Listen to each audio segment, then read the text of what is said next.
Good morning, everyone. Beautiful day, isn't it? Oh my goodness, we have been waiting for this. For those of you who don't live here and who are visitors, we've had one of the longest, hardest winters. And I grew up here. I've lived here since I was 4, so yeah. But it is a beautiful day. So glad to have you with us. Hope you're enjoying your time here in De Pere in the Green Bay area, getting out to see some of our beautiful sites and just enjoying your time with maybe some fellow colleagues and some new faces and new friends that you've met. Some great discussions. I've been getting filled in on everything that's been going on. So wow, what a great time. So for those of you who are maybe new here this morning, I'm Tammy, Elliot. I'm with WBAY TV, one of the local TV stations in town, and I'm very honored to be here as host. And I just want to cover a couple of things real quickly for those of you. We have a Lambeau tour that is starting at 1:30 this afternoon. If you haven't seen it, it's a must-see. You can pick up your tickets at the registration table. You can do that after this session if you haven't done that already. You can also sign up, and they're moving those registration tables to right outside the Legends Room here to make it nice and convenient for you. So we're going to get our first panel discussion going this morning, and the subject is women athletes. How has the sports landscape changed? Such an important topic. And we have our Kate Hogan with us today, who is going to lead this panel discussion. Tell you a little bit about Kate. She's the Director of Retail Operations at Packers Pro Shop for the Green Bay Packers right here. Kate is in her 21st year with the Packers as Director of Retail Operations. She directs business development and management of the Packers merchandising operations, including PackersProShop.com, 2 retail stores, the distribution center, and novelty concession stands at Lambeau Field. I'm guessing she's a pro in organization. What do you think?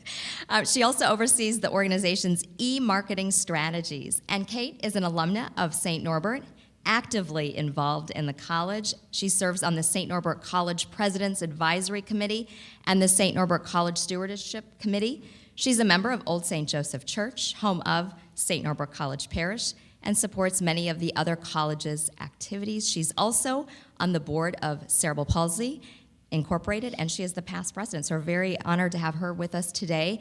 And of course, all of our local athletes, former athletes, coaches. I want to introduce you. Natalie Berglin-Van Roy, sport performance coach and trainer, basketball instructor with the House of Speed right here in Green Bay. Emily Chandler, St. Norbert College, women's hockey player. Adrian Ritchie, professional basketball player, Nottingham Wildcats Division EBL, United Kingdom. Lauren Sesselmann, professional soccer player, FC Kansas City, National Women's Soccer League. She attended Notre Dame High School and won a bronze medal playing with the Canadian soccer team at the last Summer Olympics.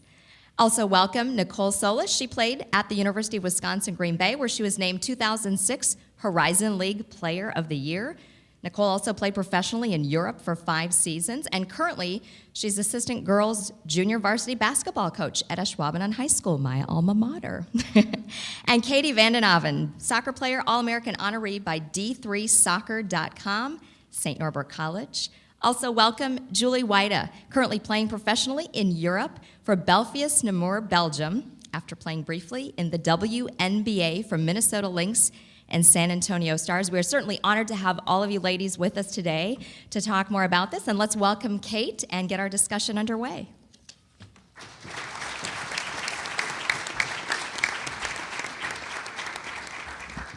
Thanks, Tammy. I have, the mic is mobile, so I do have some questions that I can start with, but if anybody wants to jump in, we really encourage you to participate and ask the questions that you want to ask today as opposed to maybe the questions that I have. But we'll start. All of you have a chance. Let's talk about the recruiting process and what you went through. We know it plays out a little bit differently for everybody and how you may handle that, and it's a little bit different for Division I versus Division III. But we'd just like you to talk a little bit about your experiences and how it worked for you, what resonated with you to make the decision, and was it the school, the location, the athletic program, the coach? Talk a little bit about that. You can, I don't know, Natalie, if you want to start, and we can just go right down the table. Okay, great. I guess my answers of I agree won't work if I'm the first person. I grew up here, so I played, I ended up getting into AAU basketball. So in those basketball tournaments where all the college coaches usually go to recruit. So I guess that's where I was first seen. And then I ended up going to Green Bay, get that questionnaire, and then wait until when your junior year, is it? Summer of your junior year. Then that's when, they can call you, so you get to talk to all the coaches on the phone. I went on a official visit, and then I actually accepted my offer at that official visit when I went to GB. So mine was pretty easy. So. I agree. So I'll just pull it over. So I'm from Carmel, Indiana, and hockey's not big around there. So I played on a team out of Cleveland, Ohio, and Rob Morgan came and recruited me at a Chicago camp, and he was my second recruit.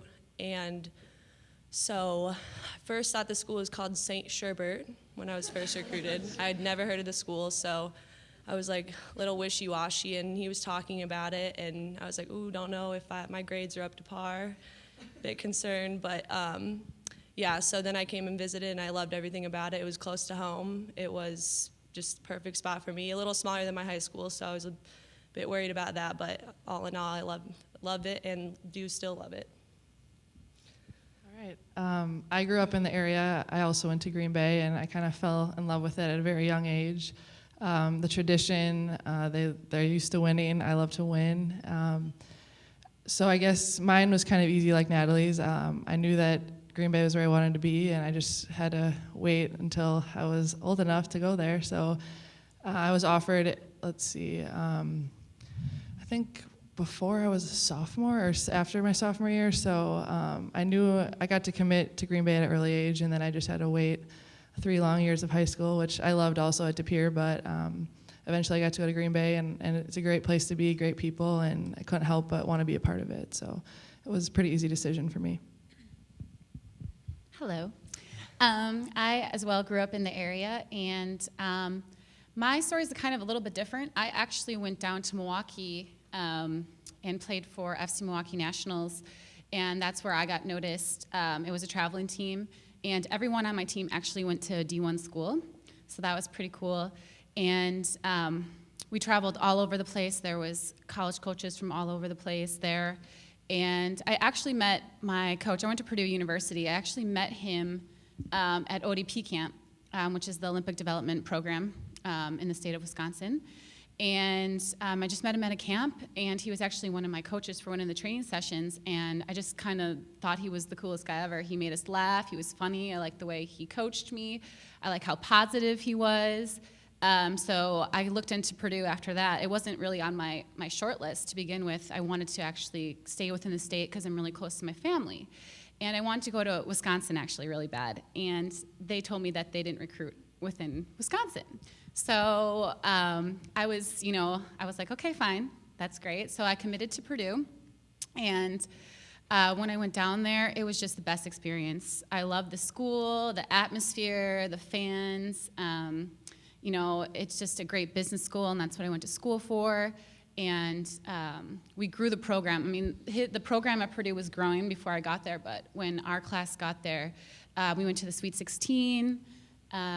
We were like number 2, number 1 in the Big Ten, and it was just an amazing experience. And it was close enough to home that my parents could come. And yeah, I loved everything about it. So that was kind of my journey. I'm just going to echo a lot of things that some of these ladies have already said. I grew up right here in Green Bay and was fortunate enough to grow up playing AAU in Green Bay Metro with Miss Natalie Van Roy down there. So we kind of had always joked around, as, are we going to go to college together? Are we going to do this? Are we going to be roommates? And we both kind of fell in love with Coach Borseth, the staff. They were so welcoming, and they already had an established program, so we knew we were going to come into a wonderful situation. And it just so happens the day that Natalie was talking about our official visit, we had them on the same day. And my meeting was a little bit before hers.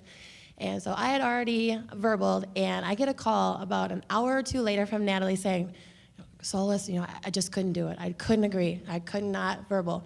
Now, I had a mini heart attack because we had both decided we were going to do this. She goes, no, I'm just kidding. I'm going. We're going there. So yeah, she's been one of my best friends growing up, and I was fortunate enough to play with her and have that journey for 4 years. So. I'm Katie Van Naven. I went to Deep Pier High School. As a soccer player in high school, you usually get recruiting offers, or you start talking to coaches after your junior year. And 3 weeks before my junior season, I tore my ACL. So after that, I wasn't really sure what was going to happen. I went to see one D2 school, which I won't name, but the coach didn't know my name, and he said, you can show up and try out, but you probably won't play for us. And then Dennis Dietrich at St. Norbert said, asked me to come for a meeting, and me and my parents went and talked to him, and we talked probably an hour and a half, and he said we were the longest recruiting meeting he'd ever had, and he said, get out of here. But I knew that I would like St. Norbert. My brother, Benjamin, he went to St. Norbert and played soccer there for 4 years, and he loved it, and he loved the environment.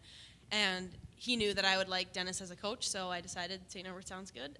I'll be able to play in front of my family and friends, and my parents will be able to make every game. So it was an easy decision because it was the only one. For me, it's similar to the other Green Bay players. I grew up about a half an hour south from here, around Manitowoc, Two Rivers. And I just fell in love with the program, and really liked Coach Borseth and the coaching staff. And then he pulled a dirty trick and left the year I came, but still it was a great experience for me, and it was good.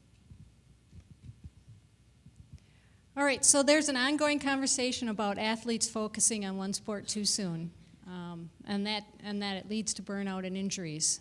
Did any of you feel pressure at the high school level or even before high school to focus on only one sport? And if so, was it from yourself, from your parents, from your coaches? And then what advice would you give young players now? Do you feel they need to focus on one sport or cross-train and be more well-rounded in that regard? Jump in as you want. I think I grew up playing both basketball and soccer, and basketball was actually my first love before I discovered soccer. And I say play as many sports as you want and have fun, and the people you meet along the way is incredible, and the things you learn from each sport you can take away from it. And I never really felt pressure, I guess. I mean, I had a couple coaches say here or there, you got to focus on one, you got to choose one. But I played basketball in high school as well, and I almost went to college to play both. Which would have been an amazing experience, but I decided last minute to just focus on soccer because it would take me farther. And I know that I was better at it, and I could probably play at the professional level as soccer-wise. So my advice to kids, like when they ask me, because I get that question a lot, is I say just have fun right now. I mean, and just do whatever you love and whatever sport you want to do, and you never know what's going to happen. You know, I could have easily decided to play basketball instead at the last second when I committed more towards soccer. So I guess that's kind of my thing. I don't know. I definitely agree. Growing up, in high school, I played volleyball and ran track, and it was probably the best decision I ever made. I think at first, being a freshman, I was just going to stick with basketball and not run and probably do volleyball, but the people that I met through track, and I made it to state in volleyball and track actually, so I met a ton of people along the way, developed skills that I wouldn't have if I just was a basketball player, you know, as far as different muscle movement and memory and things like that, and so my body got a break from basketball, and I think it prevents injuries, absolutely. So definitely it made me a more rounded person, also a player, and I guess I would really advise kids at a young age to do that, and like Lauren said, just play as much as you can and get involved with as much as you can, because eventually there will come a time where you do have to choose, and if you have to choose at a young age, you're probably going to get sick of it, and who knows, you know, you could cut your career short. And so if you play as much as you can, and I think you'll really find you'll love it more, your one sport that you choose, because you've seen other things and you get to compare it to other things, and you could appreciate, you know, for me, basketball for much more, just because I had to step away from it. You know, playing volleyball, you're like, gosh, I can't wait to pick up a basketball again. And so if you never have to leave it or put it aside for a few months, you can't really appreciate it in every way that you should. So. My story is pretty similar. I was a multi-sport athlete, volleyball, basketball, and track, and as important as it is as far as physicality to keep your body in that top shape with being, so active, I think just as equally important is stepping away and having different relationships with different people. I mean, as much as I loved my teammates in basketball, it's just as equally important to have other relationships too. And so friends that I had in volleyball, track, all of them, I mean, you're never really going to see all of them if you're only focused on just the one sport. And so I think that was important for me to be as involved as I could with different athletics. And it actually came to a point where it was my sophomore year, and I was actually in a GB Metro tournament at St. Norbert's, and unfortunately had sustained a sprained ankle, my very first one. That was great. And came back, and I had a track meet that following week, and looked my coach straight in the eye and said, don't think this little egg on my ankle is going to let me run. And he wasn't too happy about that, and kind of basically said, well, you kind of need to choose. Are you going to play basketball or are you going to be a track star? And, well, as you can tell, the choice was pretty easy for me. So. I would say a lot about what Adrian said about not getting burnt out with one sport. I think the best thing my parents did for me was that they let me pick what sport I wanted to play.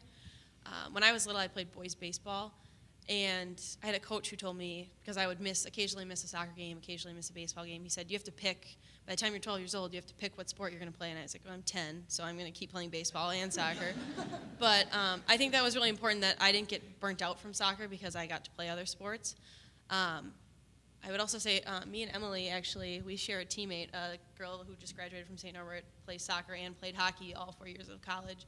And I would say that playing two sports made her a better player. And sometimes coaches have an issue with, commitment if you're not going to be at one sport, or you have to miss something once in a while. But even my coach says if he knows a player has played more than one sport in high school, but he hasn't seen her play, he can count on the fact that she's an athlete. And I think that's important. I played 4 different sports in high school because I just tried different ones. But I think it's important to play different sports and also to be able to kind of find what you love, because like you said, you wouldn't have known that soccer was even your love if you wouldn't have tried it, and then that ends up being what you do. So I think that's really important.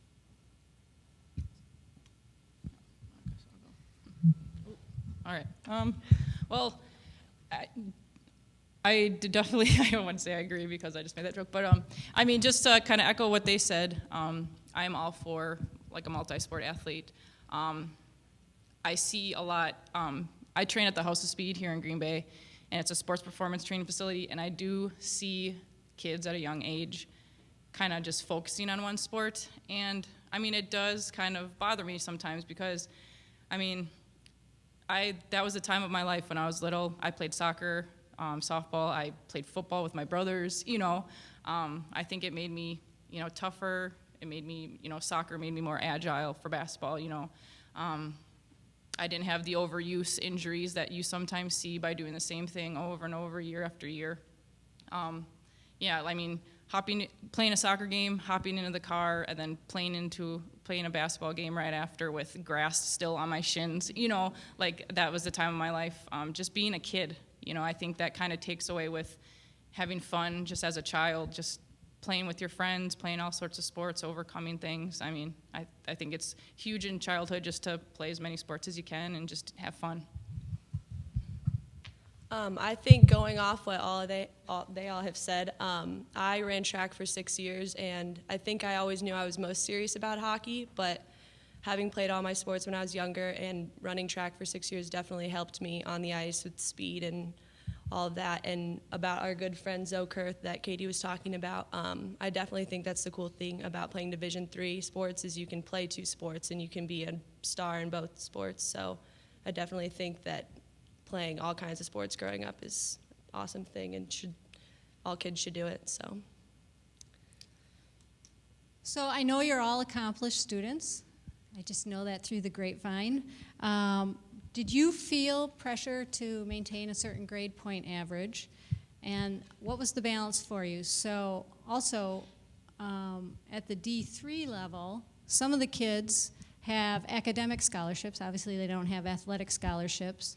And I'm wondering, if you have an academic scholarship, do you feel extra pressure to maintain a certain grade point that you have to do to keep your scholarship. And then on the D1 level, I believe there's required study groups and that type of thing, and you have to balance a lot of travel with your studies. And a lot of times I think you schedule your classes around basketball versus basketball around classes. So maybe you could speak a little bit to that. And Julie, why don't you jump in first?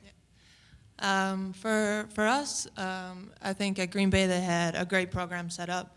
Right away when you come in, they have you do a certain number of study hours. They put all the athletes in one room a couple times a week just to get you used to the transition from high school to college. Because there's a lot more work and you're sort of on your own, so you need to take the responsibility by yourself. And then once you've established your study habits and things like that, and they check on your GPA, and then once it's at a certain level, they sort of let you on your own. But you have to maintain that GPA throughout college, or you have to go back to we call them study tables, but the study session. So that was really nice for incoming freshmen, just to get you on track a little bit. And then, what was I gonna say? Oh, as far as maintaining yourself, each year the GPA gets higher and higher when you're a freshman that you have to maintain to actually play. So, they give you a little grace in the beginning, but as you mature and as you get older, there's higher expectations. And so I know for the Green Bay program, since even before Nicole was there, has been at a very high level. And we've been recognized nationally for years and years. At the D1 level, I think there's 360-some schools, and we've been in the top 25 a lot of years. And so, I know that's something that we take pride in, and that's something the coaches really look for when they recruit girls, because I think, you can't be one way on the court and one way in the classroom. They recruit girls who just know how to work hard. They care about their school and their future, and we're not just in college to play basketball and then you graduate and you don't know what to do with your life. I think the Green Bay program really sets you up for, not just to allow you to play the sport you love, but to prepare you for, your future and your life after your sport. And so that's something, at least for me, that I'm extremely grateful for, that Green Bay, instilled those priorities in me. I think to kind of go off what Julie said, what really helped us is that we had such a supporting cast as far as our professors and our academics staff right at GB. A lot of them happen to be big fans of the program, which helps. You're not always going to run into professors that are a fan of athletes just because they understand that you're traveling a lot, you're having to miss their class, which at times they can kind of take it a little personally. So I think for us, taking the initiative to approach your professors, talk to them, introduce them yourselves one-on-one, let them know that they are a priority and you do apologize for missing their class, but you're willing to do whatever you can to make up the work. If it meant we're on the road and we're having to get notes faxed to our hotel rooms, or talking to classmates ahead of time to have them help you out. That's just something that we kind of took upon ourselves to make sure that we had covered, just because, like Julie said, we're not just there to play basketball, we're students, and we're preparing ourselves for life after basketball or soccer or hockey or whatever the case may be. So they really do set us up for success, and so I think that's what really helped us out. I guess as a Division III athlete, St. Norbert specifically, being a student athlete, we're a student first, and we take that pretty seriously. I think it's helpful because our athletic department schedules our games. I think in 3 years I've missed maybe 3 classes because of soccer.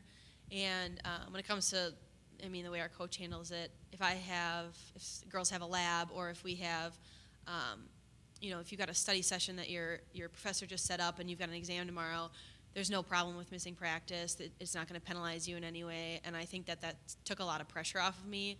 I think being an athlete actually made me a better student because I had to be more organized and more disciplined in what I'm doing. But I think St. Norbert really made it easy for me.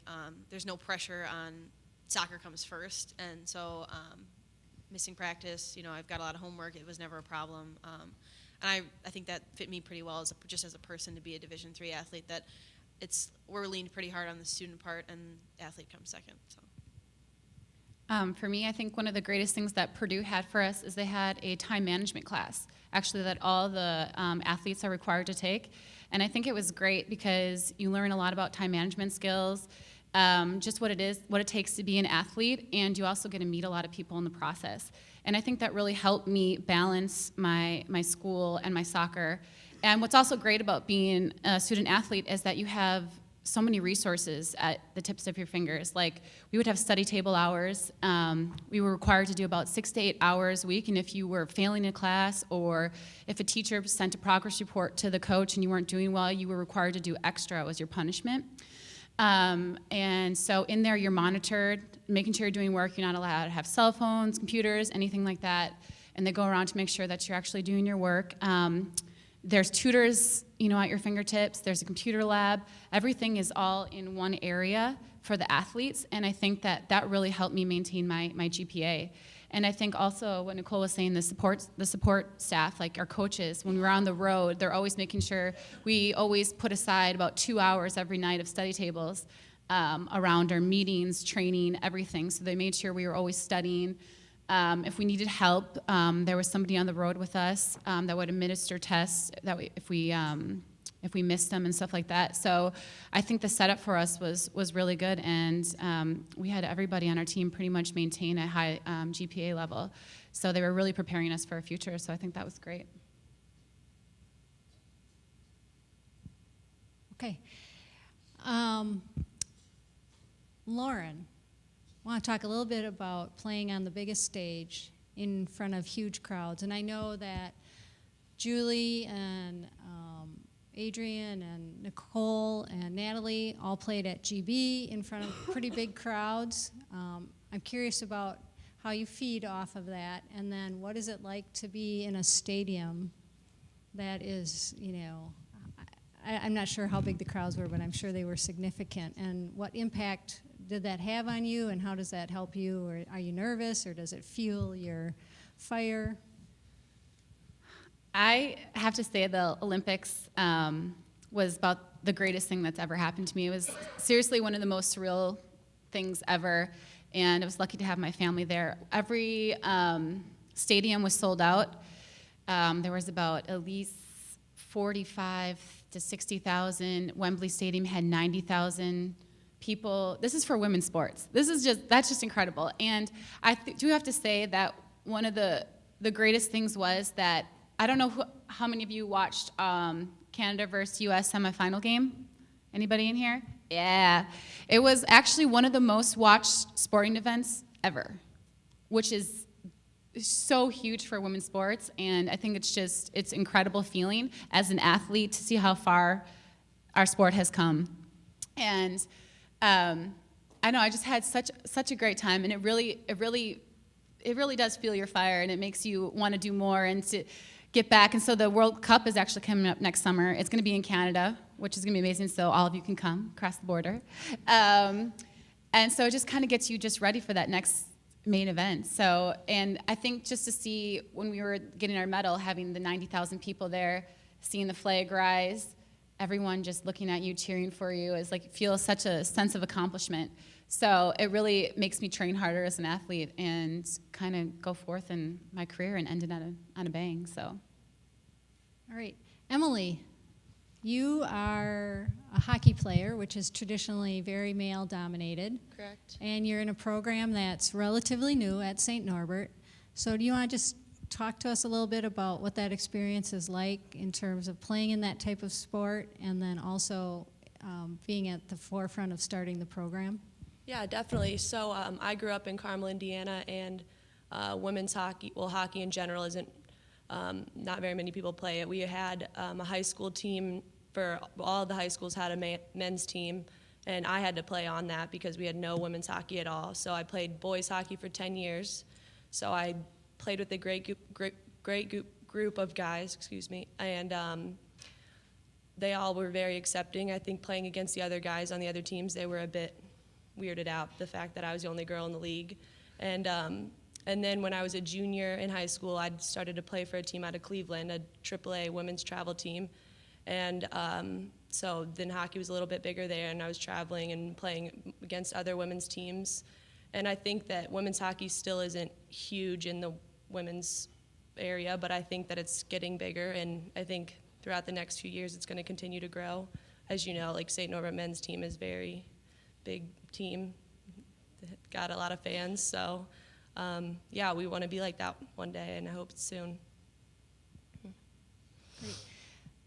Talk to us a little bit, those of you that have been over in Europe, what it's like to make the transition from college to Europe and those experiences and what it's been like for you so far.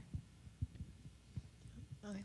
I think the biggest transition is just being away from home. I mean, a lot of us are local girls, so we grew up around here, went to college around here, and now all of a sudden we're jumping on a plane going 5,000 miles away from home. So I think as long as you're able to get through the first year, the language barrier is kind of a big thing. I mean, I started off going to Athens, Greece, and knew none of it, and then I think it took me a year just to learn the alphabet. So the biggest transition, like I said, is the language barrier and just getting used to the fact that you're on your own. You don't have mom and dad there anymore. You're really starting to mature into your own young adult and starting to see the world and just realize that, I mean, this is your life now. I mean, you're in a foreign country, and fortunate for me, Athens was quite a big city, and there were a lot of Americans there as well. We had about seven or eight teams right there in Athens, and all of them had at least 2 or more Americans on the team. So we kind of made it a tradition every week that around practices, around games, we kind of met up for dinner or had someone over at each other's houses. So that, I think, was probably the easiest way to cope with being away from home. You kind of had your family away from home. So, like she said, the language issue is a problem when you first get there. But luckily for us, at least, a lot of people speak English well enough to get by. But still, most of the time, people are talking in French, and you know, it's just when you first get there, you never know what's going on. You know, people are talking and laughing, and all you can really do is smile sometimes. And but after a while, like for me, I was in the same country in Belgium for 2 years. So this year was a lot easier for me, just because I was familiar with the area, and I had taken some classes my first year and continued my second year. So by now I can understand a decent amount and can speak and interact with people a lot easier. So that just made me feel a lot more comfortable, obviously, and you could meet a lot more people, and you're just, it's more fun. And so that was nice for me. And for me, Europe, I think, was an easier transition than most people, maybe, because I had never gotten homesick. And when I told my parents that, I think they took it personal. But, you know, for me, I think it's just part of life. You realize you're over there away from people, for your family, your friends, everything you're used to for 7, 8 months. And I think, like Nicole touched on, you really grow as a person, and you have to figure out who you are and, you know, just figure things out on your own. And so for me, it was really nice just to figure out who I was, and it forces you to get outside your comfort zone in a lot of different phases of your life. And I think for me, it was a really good experience that way. Well, I was in England, and I don't know if you know, but our language actually came from them, so I didn't really have to go through that whole, you know, confusion stage, I guess, even though their vocab is definitely different. They're saying things like boot and biscuits mean one thing, and your basketball shoes are boots or trainers, and you're just kind of like they're talking to you in English, and you're expected to understand them because it's the same language, but you have no idea what they just said. It's like put your hub in the cap and then take a walk down the street, or like it's impossible to understand. But eventually I got on board, and I was using weird words, and sometimes they still come out. But as far as the language thing, that was nice and fun because I was the weird one. They liked my accent, even though I sounded like I was from Canada, kind of. But no offense. But I guess the other part, like Julie said, about, you know, getting into the culture and kind of just like taking the adventure as it comes, and you're a million miles away and you don't know where you are, who the people are next to you, but that's kind of the fun part about the adventure. And I guess the basketball part is very different too. the league that I was in isn't necessarily as high as other leagues like Belgium or Greece or places like that, but it's definitely a different style, and so all of a sudden I was kind of expected to do things, and coming from Green Bay where it's like pass, pass, pass, open shot, whoever it is, that's who takes it. All of a sudden I was given the ball, and it's like pick and roll and, make some decisions and take 20 shots a game, and that's okay. And so once I got used to that, it was definitely fun, and to learn to play with other girls from other countries. We had a German, a Latvian, girl from Ireland, Portuguese. We were all over the place, and so it was cool just to realize that no other experience like that could have all these girls in one place on the same team for the same common goal, working for something that you can't find anywhere else. And so I really try to take that in every day and realize that it's a special place, and not many people can have an opportunity like that. And so definitely very grateful, and we'll see what happens next year, I guess. Katie had an incredible year of soccer this year, so she was kind of thrust into the limelight.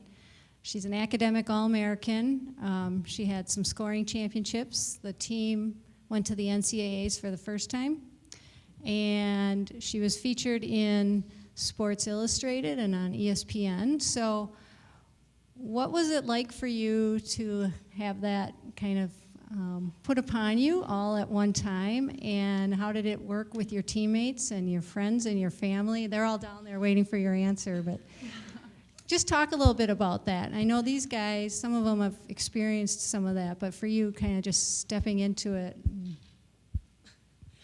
I'm really uncomfortable with recognition, so it was really hard for me. People I don't know would walk up to me and be like, "Oh, congratulations," and I was like, "Oh, thank you." But I guess I've gotten better at it, I guess, because I was so uncomfortable with it at first, and I don't like when people talk to me about me. I'd rather talk about something else. But I think I've gotten better at communicating, I guess, because of it. In high school, if you would have told me that I would be doing something like this, I would have passed out.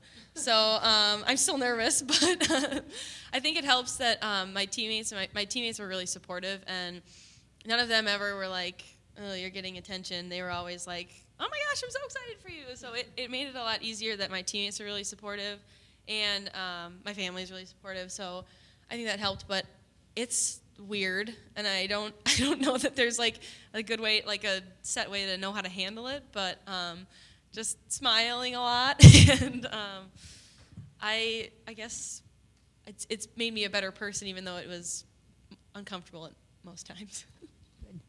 Natalie and Nicole and Julie, you all had a little opportunity to go to WNBA camp or play a little bit. Just tell us a little bit about that, because that doesn't, happen for a lot of people. I think people would be interested in knowing what that experience was like and what you learned from it. Go ahead, Nat.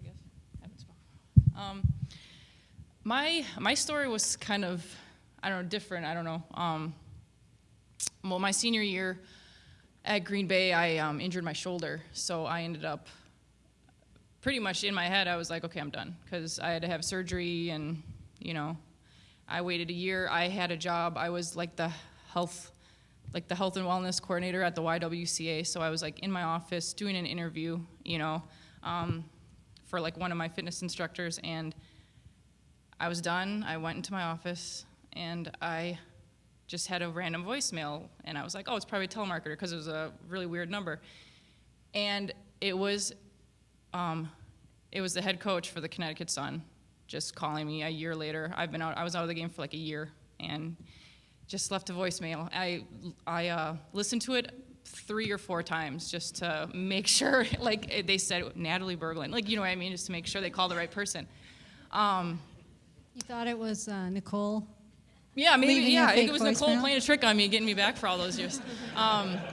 So, I had 8 weeks to train. I've been out, like I said, I was out of the game for a year.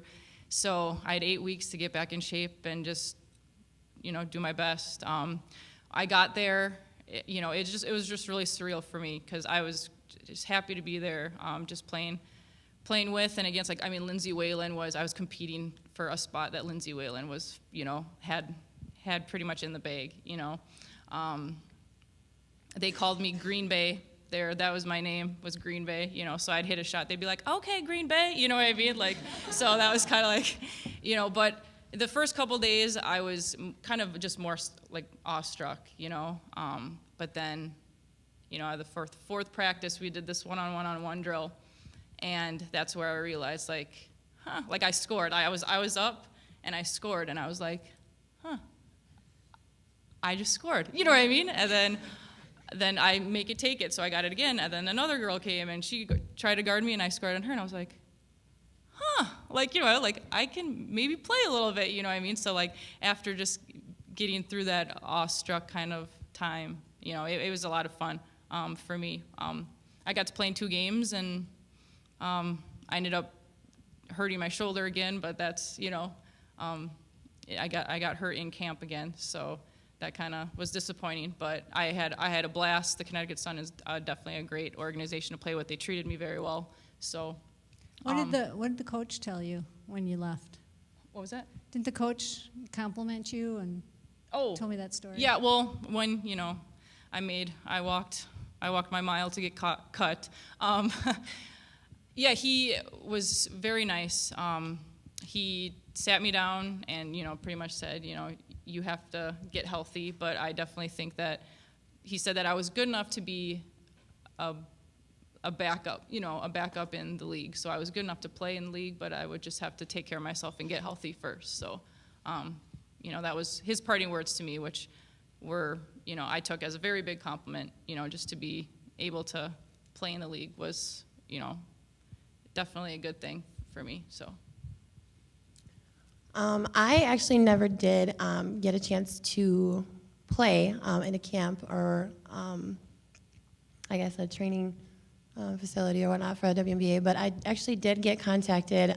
This was about 2 months before the end of my first year overseas, and I remember Coach Matt Ballant contacting me, and he and I had never really even met, but he knew who I was through Coach Borseth and some of the current assistant staff that was still there, and asked if I would be interested in going to Chicago for a tryout. And obviously, anyone at my age would have jumped on the opportunity, and I was looking forward to it. And unfortunately, 2 weeks before the end of my season, I ended up getting hospitalized with back problems, and unfortunately had to decline the offer.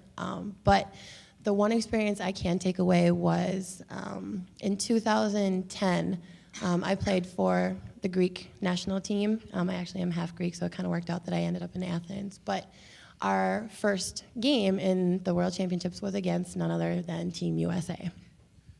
And of course, here I am, American, thinking, what am I doing on this other team? I kind of want them to win. But it was great. I mean, these are girls that I either played against in college or idolized growing up, and actually ended up having to guard Tina Charles, who coincidentally guarded in the UConn game, if any of you remember. Natalie and I's final game as seniors at UWGB playing against the University of Connecticut. And she kind of looked at me and just, don't I know you from somewhere? Yeah, you do. We didn't like each other. And actually Coach Ariema was also the head coach of Team USA at the same time. So I know I did a scouting report on you once before. Yep, you'll do another one. So great experience. Unfortunately, like I said, I wasn't able to participate in a training camp, but I did actually go to one of Natalie's preseason games in Minnesota, in Minneapolis, with Alex Webster, and I could not have been more proud of her. I mean, it was an exciting experience for her and an amazing experience for me to see one of my best friends growing up on that stage, so it's pretty amazing.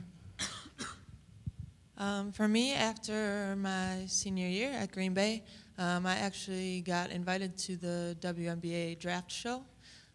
So at ESPN, which is in Connecticut, they invite 15 girls, I think, each year to actually sit in the draft room, and if they call your name, you go up on stage and that sort of thing.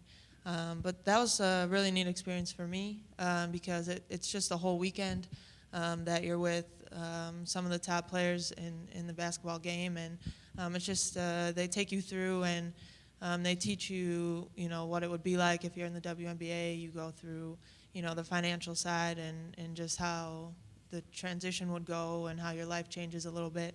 And then they take you through a little session where they do your hair and nails and everything before the game, which is funny to see some girls go through that because they're not the most feminine. So it's the first time that they've done a lot of these things, and so that was entertaining and fun. But after, I had been drafted 18th by the Minnesota Lynx, and they had won the championship the year before. So, you know, to be on a team that knows how to win, and they had, you know, I looked around at practice, and I'm standing next to 3 Olympians and one of the best coaches in the nation, and it's eye-opening a little bit, and it's just really neat to see how far a sport can take you. Just the people that you meet along the way, and the things that you can do and accomplish.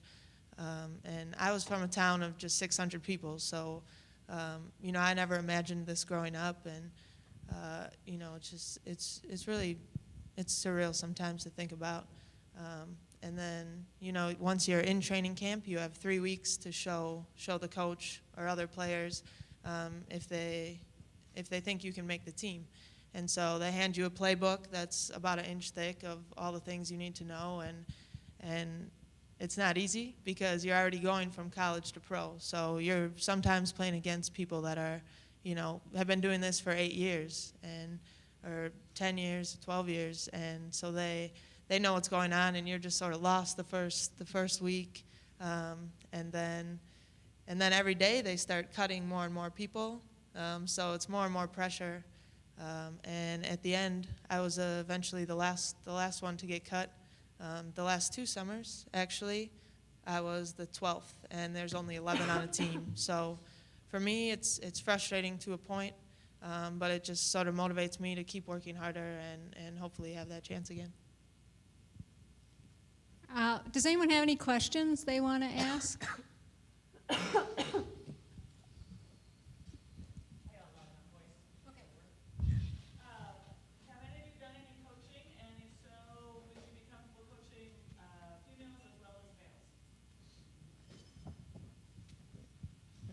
I actually am currently coaching at Sesselmann High School. Originally in the introduction I said that I'm assistant JV, but I'm actually moving into the varsity assistant position and also the post coach for the entire program, which is going to be a much bigger role. But I also actually coached 6th grade boys last year, and I'm not really sure which one are actually more mature at times, high school girls or 6th grade boys. But I guess it's kind of the best of both worlds. I mean, you can kind of spread your knowledge and the experiences that you've had, I mean, all throughout different ages. And, I mean, it's kind of our way to stay involved with the sport. I mean, obviously I'm not playing anymore, so this was my best way to still be involved, and, you know, I wouldn't trade it for anything.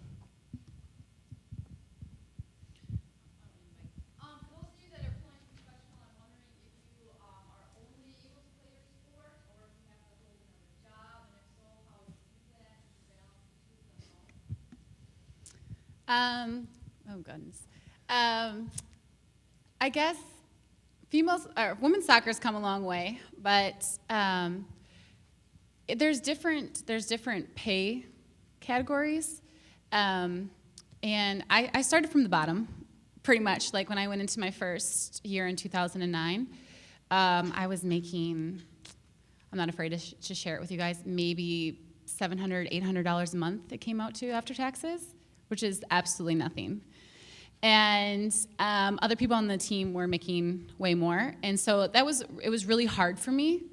And I did some coaching things. Like, what's nice about the teams is they set you up with coaching to make a little bit of extra money. They put you up in living situations and stuff like that, but you have to, you know, pay for your own food and stuff like that. So I kind of started there, and then as I got farther into my career, it's increased a little bit, but I also went from playing 1 minute my first year to the next minute playing 200 minutes, the next year making the Canadian national team, which actually helped me a lot. And what's great about being on the national team is in our league in the NWSL, the U.S. Federation, Mexican Federation, and the Canadian Federation all came together to kind of help grow the league, to have the internationals out there, and we're allocated a certain amount of money. So that's actually helped. I actually love to work, so I do a lot of things on the side because just to save up more and stuff like that. So I have a fitness DVD that I just came out with. I'm building a brand called Fit as a Pro, and I've actually been doing some writing, and I just got into acting, so I did 2 movies that will be coming out, so that was something cool. So I think what's cool about it is along the way you meet a lot of people and you get to do a lot of other things, and so that's kind of helped, you know, with the money area. And I also just started my own Sesselmann Soccer Academy that I'll be doing all over, and so I do that with whatever city I'm in. I will host camps and private lessons and stuff like that, so that's really helped me. And I actually get a lot of the other girls that are involved that aren't making as much money.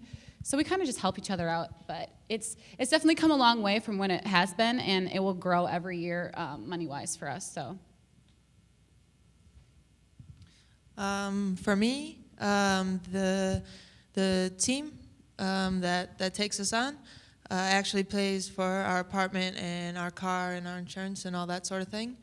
So that obviously helps a large amount.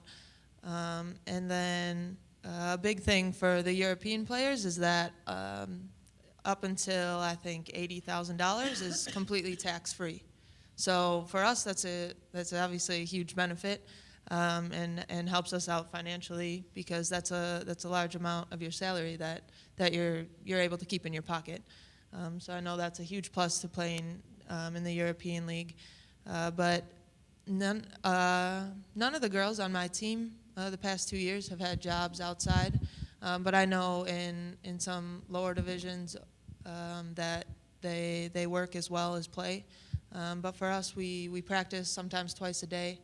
And then with travel, in the beginning of the year, we're playing 2 games a week. So when you add all that in there, it's almost impossible to have another job. But the team, for the most part, takes care of you as best they can. And then the tax-free amount is a huge plus. Yeah, those lower divisions she was talking about, that was me. So half of our team were either still in school or were in the real world, I guess you could say, and basically just came to practice after work. So we practiced 8 to 10 at night, and for a professional like myself, you know, I had nothing to do during the day, and we practiced like 4 days a week, and so at times I found myself, you know, there's a lot of free time to fill your space with. And so while I was out exploring the city and I traveled to a few other countries, I did that as much as I could. There still was a lot of free time. And I think for someone like me who needs to be a doer and feeling like, you know, I'm progressing, I think if I went back, I would have to find something part-time. And I did meet some people over there, one of my friends who's starting a business. And so I think I would join him and try and help him out just to fill my time during the day and still be able to play basketball and get paid for it. So I think that would be kind of the complete package for me. But like I said, some girls on my team were still in school, but also getting to play with us. And so it was a good experience for them. And because college isn't big over there, you don't play basketball like in college like you do here. So it's kind of a replacement for some of the younger girls that were on my team.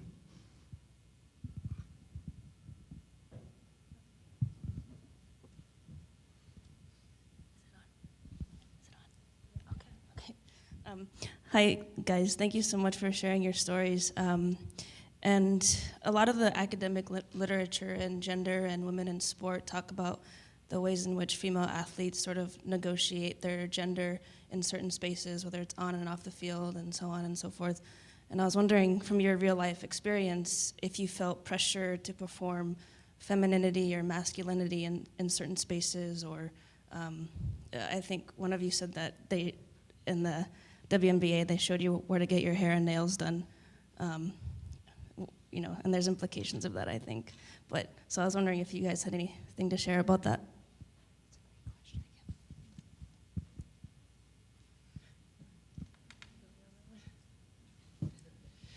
I mean, I think as an athlete, you're more focused on your performance and your play, and that you're doing your job, basically. At least for me, I'm just myself, you know. I don't try to portray more feminine or masculine or one way or the other, you know. I think that's something people talk about, and I think it's there, but that's not something that I focus on personally, but obviously the media plays a factor in that, and how it affects our sports. Obviously, men's sports are more prevalent in the United States and all over the world, but I think women's sports continue to grow each year, and people become more and more aware. I know I was at a conference where they discussed, people compare men's and women's basketball, that it's more fun to watch men's because they're more athletic and it's quicker and all these other things. But I think that's the problem, is that it's compared to men. Women are never going to be as athletic as men are, or jump as high, or run as fast, and I think that's the problem. If people would just look at the women's game of basketball and appreciate, that it's just played in a different way, that it is a different sport than men's basketball, and I think people would, just appreciate the game a little more. One last question. Anyone have? For those of you that are playing in Europe, could you give us an idea of how would you compare the fan attendance or appreciation of women's sports in Europe compared to America? Same, different? Well, I think my personal experience, we had games at times that were noon on Sundays. So a lot of times we got a bunch of crowd that were still partying from the night before. So initially when I got over there, my team was an up-and-coming team. They had just gotten to the first division.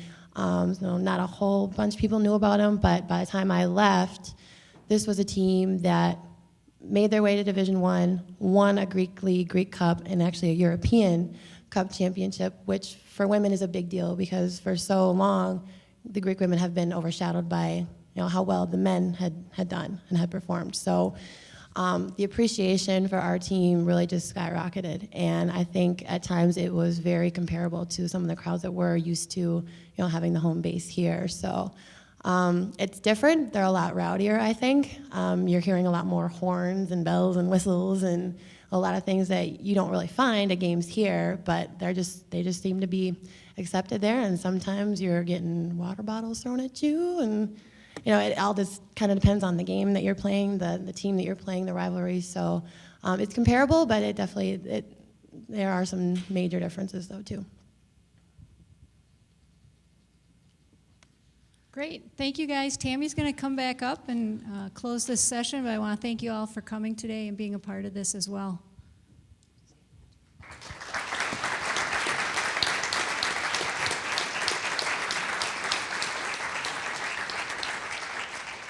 Yeah, I just personally want to thank you. I'm a parent of young athletes, and so a lot of what you said is really important, I think, for parents to hear. And you guys are great role models, and you're so humble. I mean, what a great group of talented ladies here, 7 of you, and you're so down to earth and humble, and it's really remarkable to hear what you're doing, and we love that you stay local too. So thank you again from St. Norbert, on behalf of St. Norbert, the Packers, and our sponsors of the Sport and Society Convention. We really appreciate you being here today. I just want to take a short moment to remind you again about those Lambeau Field tours. If you did sign up for that, that's coming up at 1:30, so pick up your tickets right outside the room here. You can also still sign up for the tour if you haven't done that yet. We're going to take a short break, and you can head out and just stretch your legs and talk a little bit, and then we'll come back into the same room here at 10:30 for our next panel discussion. So thanks again, ladies. Really appreciate it.